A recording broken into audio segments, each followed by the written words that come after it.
Assalamualaikum warahmatullahi wabarakatuh. Salam sejahtera untuk kita semua. Saya ucapkan salam dan terima kasih kepada kawan-kawan yang sudah hadir dalam acara pelatihan ini. Kawan-kawan apa kabar?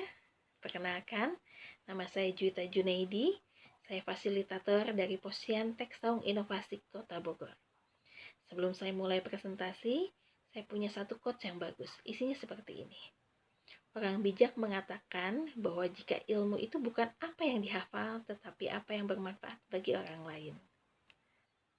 Setuju? Oke, pada kesempatan ini saya akan mempresentasikan dan sharing materi tentang GMP bagi industri rumah tangga. Mudah-mudahan dapat menambah wawasan untuk kita semua.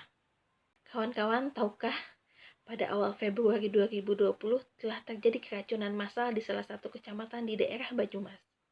Korbannya mencapai 196 orang. Mereka merasa sakit setelah menyantap makanan di sebuah acara hajatan yang ternyata sudah terkontaminasi bakteri. Di bulan yang sama di Boyolali, total 125 siswa SD dan SMP masuk rumah sakit setelah menyantap catering yang ada di sekolah. Dan setelah diperiksa oleh Badan POM, ternyata makanan tersebut sudah terkontaminasi bakteri E. coli. Di tahun 2015, Kraft yang memproduksi olahan susu dan keju menarik 6,5 kotak produk makaroni dan keju lantaran ditemukan potongan kecil bahan logam di dalam makanan tersebut.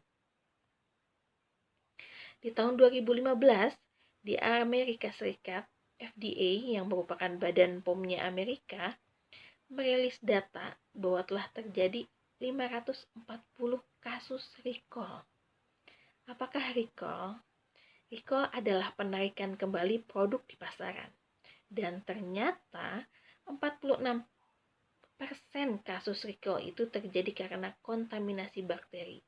Sisanya kontaminasi fisik dan kimia. Jadi, secara garis besar disimpulkan bahwa ada masalah besar dengan kebersihan produk dan proses pembuatannya, sehingga menyebabkan kontaminasi dan produk-produk tersebut harus di-recall. Pertanyaan terbesarnya adalah, berapakah kira-kira kerugian atau beban yang disebabkan bila sampai terjadi recall? Masih ingat contoh kasus di tahun 2018? Badan POM menyatakan terdapat 27 produk ikan makarel dalam kaleng yang mengandung parasit cacing. Asosiasi Pengalengan Ikan memprediksi kerugian mencapai miliaran. Nah, selain finansial, sebenarnya ada hal yang lebih penting yang ditakuti oleh pengusaha apabila sampai terjadi recall. Terutama bila tidak di-manage dengan baik, misalnya sampai ada jatuh korban, kemudian media memblow up, pemerintah akan turun tangan. Nah, kalau sampai itu terjadi, reputasi perusahaan akan turun. Kemudian, brand tidak akan diminati. Penjualan turun, operasional terhambat, dan mungkin yang paling buruk, perusahaan bisa tutup. Nah, sekarang bagaimana supaya kita terhindar dari hal-hal tersebut? Sebenarnya, di industri pangan ada sistem yang dikenal sangat ampuh untuk menjaga proses pembuatan produk dari awal sampai akhir, sehingga dihasilkan produk yang aman, bersih, layak konsumsi. Sistem itu adalah GMP. Pernah dengar? GMP atau Good Manufacturing Practice, atau cara pembuatan produk yang baik. Baik di sini adalah sesuai dengan standar yang diinginkan konsumen. Proses pembuatannya harus bersih, bebas kontaminasi, dan produk yang dihasilkan aman, bermutu, bergizi, dan layak untuk dikonsumsi. Pertanyaannya, kenapa harus menerapkan GMP? Sebenarnya bukan untuk menghindari kerugian finansial saja, tetapi lebih kepada tanggung jawab moral kita sebagai pengusaha yang bergerak di bidang industri pangan. Kita tahu, apabila kita produksi, mungkin akan dikonsumsi oleh konsumen.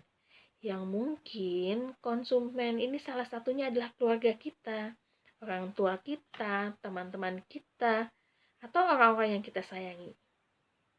Nah, jangan sampai mereka menjadi korban akibat produk kita yang diproduksi dengan cara yang tidak higienis. Maka, dengan menjalani GMP, sesungguhnya kita telah melindungi konsumen dan keluarga kita sendiri. Setuju? Oke, ada beberapa persyaratan yang harus dipenuhi dalam GMP ini, ya.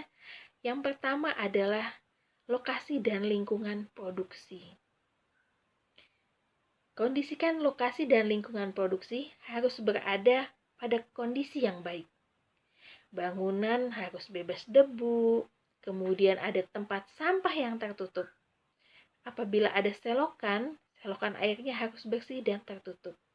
Kemudian hindari lokasi dan lingkungan produksi dekat dengan tempat pembuangan akhir sampah atau jauh dari lingkungan yang memiliki banyak sampah yang berserakan. Oke, persyaratan yang kedua adalah bangunan dan fasilitas IRTP. Yang harus diperhatikan adalah bahwa pastikan bahwa pangan tidak tercemar oleh bahaya fisik, biologis, kimia selama dalam proses produksi. Bangunan serta fasilitas harus mudah dibersihkan dan disanitasi. Usahakan bangunan luas, penerangan cukup, bebas debu, mudah dibersihkan, dan tidak ada bocor. Syarat yang ketiga adalah peralatan produksi. Peralatan dibuat dari bahan yang aman, kuat, tahan lama, tidak beracun, mudah dibersihkan, dan bebas kontaminasi. Jika menggunakan plastik untuk peralatan, harus menggunakan plastik yang food grade. Kemudian, atur tata letak peralatan agar tidak terjadi kontaminasi silang. Buat jalur pengolahan makanan secara berurutan, mulai dari tempat penerimaan bahan pangan, tempat penyimpanan bahan pangan, tempat pencucian bahan pangan, tempat penyimpanan peralatan, tempat peracikan dan pengolahan, tempat pengemasan, dan persiapan untuk dibawa keluar. Persyaratan yang keempat adalah suplai air dan sarana penyediaan air. Sumber air untuk proses produksi sebaiknya cukup dan memenuhi persyaratan kualitas air bersih. Jenis fisik air tidak berbau, tidak berwarna, dan tidak berasa. Persyaratan yang kelima adalah fasilitas dan kegiatan higienis dan sanitasi. Fasilitas ini diperlukan untuk menjamin agar bangunan dan peralatan selalu dalam keadaan bersih dan mencegah terjadinya kontaminasi silang dari karyawan. Untuk itu, harus disediakan fasilitas sebagai berikut. Yang pertama, harus ada sarana toilet, kemudian tempat sampah dengan tutupnya, wastafel dengan tisu sekali pakai, tempat pencucian bahan pangan, dan peralatan produksi ini harus terpisah dengan jarak minimal 10 meter dari toilet. Persyaratan yang keenam adalah karyawan. Orang yang bekerja di bagian produksi pangan harus menjaga kebersihan badannya dan harus dalam keadaan sehat. Jika sakit, tidak diperkenankan masuk ke ruang produksi. Sebelum masuk ke area produksi, karyawan harus mengenakan pakaian kerja seperti apron, penutup kepala, masker, dan sarung tangan. Ada beberapa perilaku yang harus dihindari oleh karyawan selama bekerja.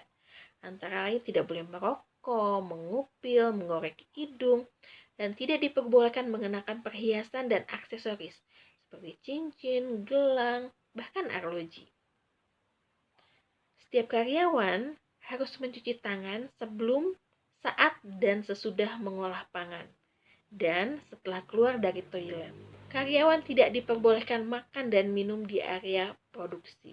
Selain itu, harus terdapat karyawan penanggung jawab higienik. Persyaratan yang ketujuh adalah pemeliharaan sarana dan prasarana. Lakukan pemeliharaan dan program hygiene dan sanitasi secara berkala, guna menjamin terhindarnya kontaminasi silang terhadap pangan yang diolah. Gunakan bahan kimia peralatan sesuai prosedur pemakaian dan selalu disimpan di tempat tertutup. Tidak terdapat hewan peliharaan berkeliaran di tempat produksi. Segera buang dan jangan biarkan sampah di ruang produksi menumpuk. Pastikan program hygiene dan sanitasi dilakukan secara berkala. Yang kedelapan, yaitu penyimpanan. Pada saat penyimpanan, pastikan peralatan bersih disimpan di tempat yang bersih. Bahan pangan dan produk akhir harus disimpan terpisah dalam ruangan yang bersih sesuai dengan suhu penyimpanan. Bebas hama dan penerangan cukup. Penyimpanan pangan dan produk akhir harus diberi tanda. Penyimpanan harus menggunakan sistem first in dan first out, dan sistem first expire, first out, yaitu bahan yang memiliki tanggal kadaluarsa lebih awal harus digunakan terlebih dahulu, dan produk yang lebih awal diproduksi harus digunakan terlebih dahulu, guna mencegah terjadinya penurunan mutu dan keamanan pangan. Yang kesembilan, pengendalian proses. Untuk menghasilkan produk yang bermutu dan aman, proses produksi harus dikendalikan dengan benar. Ada beberapa tahapan yang harus diperhatikan dalam pengendalian proses, seperti 1. Harus mempunyai SOP atau cara produksi yang baku. Kemudian, harus membuat bagan alir produksi pangan. Penerapan komposisi dan formulasi bahan, mempunyai spesifikasi bahan baku. IRTP memiliki catatan menggunakan bahan baku, tanggal produksi, dan tanggal kadaluarsa. Apabila menggunakan BTP atau bahan tambahan pangan, harus digunakan sesuai aturan, yaitu menggunakan 27 golongan BTP sesuai yang diizinkan, dan memberikan penandaan terhadap BTP yang digunakan. Tidak menggunakan bahan berbahaya yang dilarang sebagai BTP, seperti borak, formalin, pewarna tekstil, dan lain-lain. Ingat, borak dan formalin bukanlah BTP. Tersedia alat ukur atau timbangan yang sesuai untuk menimbang bahan tambahan. Apabila tidak mempunyai timbangan digital, boleh menggunakan sendok takar untuk bahan BTP yang berbentuk serbuk atau cair. Contohnya pengawet, pemanis, atau pewarna. Selain itu, harus memperhatikan danger zone, yaitu suhu 5-60 derajat. Danger zone ini apa? Danger zone ini adalah suhu kritis di mana di suhu tersebut bakteri sangat suka berkembang biak. Persyaratan yang ke-10 adalah pengemasan. Jenis kemasan yang digunakan harus sesuai dengan jenis produk yang kita kemas. Budgetnya berapa, segmentasinya berapa, harga jualnya berapa. Jadi harus disesuaikan dengan produk yang kita produksi. Kemasan pangan IRT diberi label yang jelas dan informatif. Label ini untuk memudahkan konsumen dalam memilih, menangani, menyimpan, mengolah, dan mengkonsumsi pangan industri rumah tangga. Label pangan sekurang-kurangnya memuat nama produk dan jenis pangan, daftar bahan atau komposisi, beras jenis, nama dan alamat IRTP, kode produksi, tanggal dan tahun kadaluarsa, nomor pendaftaran, atau kode SNI untuk produk-produk tertentu. Label pangan IRT tidak boleh mencantumkan klaim kesehatan atau gizi jika belum diuji. Persyaratan yang ke-11 adalah penanggung jawab. Penanggung jawab diperlukan untuk mengawasi seluruh proses produksi serta pengendaliannya untuk menjamin produk pangan yang bermutu dan aman. Penanggung jawab harus memiliki pengetahuan tentang prinsip dan penerapan higien dan sanitasi. Penanggung jawab harus memiliki sertifikat penyuluhan keamanan pangan atau sertifikat PKP, dan penanggung jawab harus melakukan pengawasan internal secara rutin, termasuk monitoring dan tindakan koreksi. Persyaratan yang ke-12 adalah recall. Ini yang sempat kita bahas di awal-awal. Penarikan produk pangan adalah tindakan menghentikan peredaran pangan karena diduga sebagai penyebab timbulnya penyakit atau keracunan pangan. Recall ini gunanya untuk melindungi masyarakat dari produk yang tidak memenuhi persyaratan keamanan pangan. Oleh karena itu, pemilik IRTP harus 1. Menarik produk pangan dari peredaran jika diduga menimbulkan penyakit, keracunan pangan, atau tidak memenuhi persyaratan peraturan perundang-undangan di bidang pangan. Pemilik harus melaporkan penarikan produknya, khusus yang berkaitan dengan keamanan pangan, ke pemerintah kabupaten atau kota setempat dengan tembusan kepada balai besar atau balai pengawasan obat dan makanan setempat. Kemudian, pemilik harus memusnahkan pangan yang terbukti berbahaya bagi masyarakat dengan disaksikan oleh DFI atau tadi pengawas di pemerintah daerah atau kota. Persyaratan yang ke-13 adalah pencatatan dan dokumentasi. Untuk memudahkan penelusuran yang berkaitan dengan proses produksi dan distribusi, sebaiknya IRTP memiliki dokumen produksi untuk mencegah produk yang melampaui batas kadaluarsa dan meningkatkan keefektifan sistem pengawasan pangan. Contoh dokumentasi, misalnya catatan pembelian dan penerimaan bahan baku, BTP, bahan penolong, bahan jadi, dan sekurang-kurangnya memuat nama bahan, jumlah, tanggal pembelian, nama, dan alamat pemasok. Catatan dan dokumentasi disimpan selama 2 kali umur simpan produk pangan yang dihasilkan. Dan persyaratan yang terakhir adalah pelatihan. Pemimpin dan karyawan IRTP harus mempunyai pengetahuan dasar praktek higien dan proses pengolahan agar dapat memproduksi pangan yang bermutu dan aman, serta mampu mendeteksi resiko dan memperbaiki penyimpangan yang terjadi. Pimpinan dan karyawan harus mempunyai pengetahuan dasar mengenai prinsip-prinsip higien dan sanitasi.